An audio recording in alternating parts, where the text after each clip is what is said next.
Connect Gujarat જે channel ચાલી રહી છે સમગ્ર ગુજરાતમાં એક આગવું સ્થાન ધરાવે છે.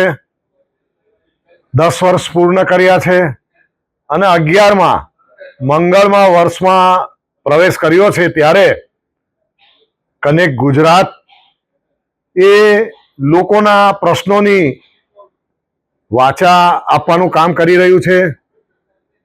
વહીવટી તંત્ર ત્યાં શું જરૂરી છે, શું ખામી છે,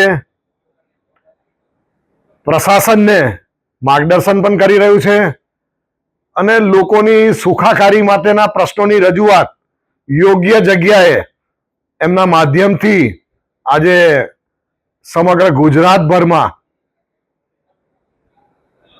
પ્રસરી રહ્યું છે.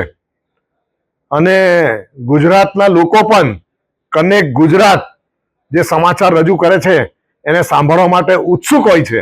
ત્યારે કનેક્ટ ગુજરાતની ઉત્તરોત્તર પ્રગતિ થાય એ માટેની હું ખૂબ ખૂબ શુભેચ્છાઓ પાઠવું છું.